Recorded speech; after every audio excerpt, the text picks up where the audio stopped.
دوستوں، آج میں آپ کو جس شخص کی زندگی کے بارے میں بتانے والی ہوں انہوں نے جدید ٹیکنالوجی کی دنیا میں انقلاب برپا کر دیا۔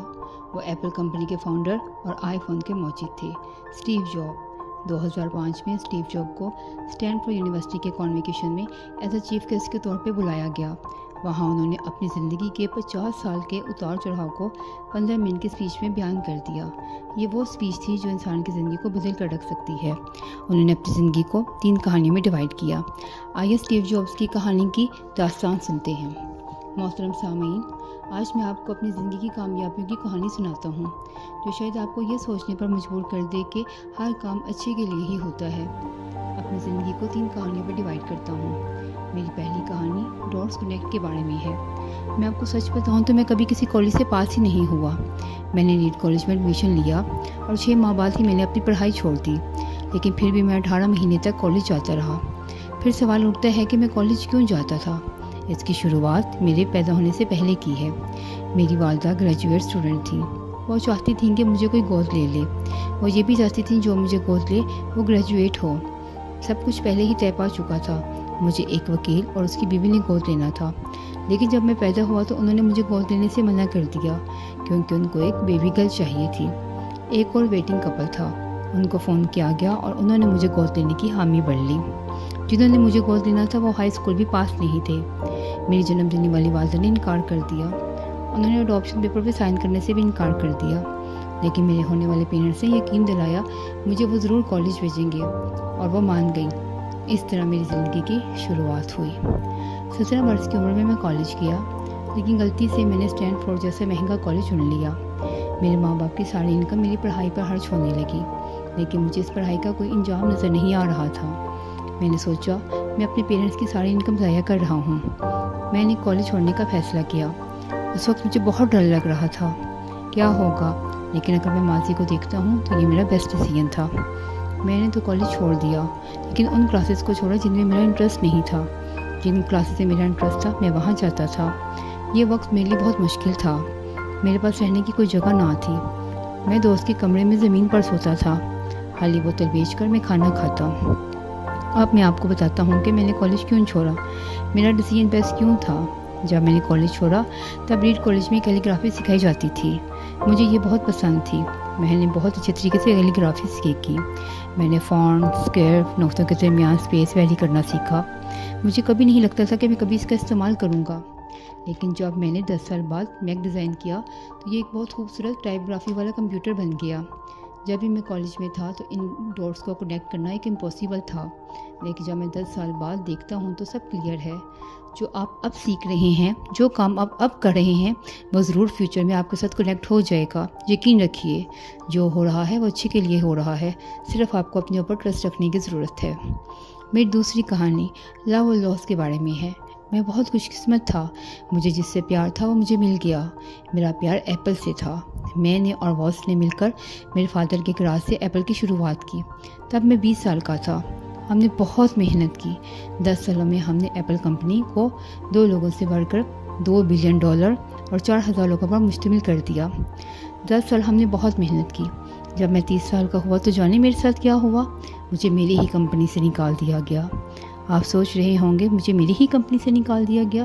جی، جیسے میری کمپنی گرو ہوئی تو ہم نے ایک ذہین شخص کو ہائر کر لیا، میرے ساتھ مل کر کمپنی کو آگے بڑھائے۔ 1 سال تک سب ٹھیک تھا، پھر کمپنی کے فیوچر ویژن کو لے کر ہمیں کچھ اختلاف ہو گیا۔ بات بورڈ آف ڈائریکٹرز تک چلی گئی اور انہوں نے مجھے ہی نکال دیا۔ میری پوری زندگی کا فوکس ختم ہو گیا۔ مجھے کچھ سمجھ ہی نہیں آ رہا تھا کہ میں کیا کروں۔ میں ایک پبلک فیلئر بن گیا، لیکن آہستہ آہستہ مجھے خیال ہوا جو کام میں کرتا ہوں مجھے ابھی بھی اس سے محبت ہے، میں ابھی بھی اس کے لیے پیشنیٹ ہوں۔ اس لیے میں نے ایک بار پھر سے اپنے کام کرنے کی شروعات کی۔ اس وقت میں یہی نہیں کر دیکھ سکتا تھا، لیکن اب مجھے لگتا ہے کہ ایپل سے نکالا جانا بہت اچھا تھا۔ اب میں پھر سے بگنر بن گیا تھا۔ میرا کریٹیو پیریڈ سٹارٹ ہو گیا تھا۔ اگلے 5 برسوں میں میں نے 2 بڑی کمپنیز نیکسٹ اور پکسر جیسی کمپنیز بنا ڈالی۔ اسی دوران مجھے ایک لڑکی ملی جو میری اب بیوی ہے۔ پکسر نے سب سے پہلے دنیا میں اینیمیٹڈ مووی ٹوائے اسٹوری بنائی اور ابھی دنیا کا سب سے کامیاب اینیمیشن اسٹوڈیو بن چکا ہے۔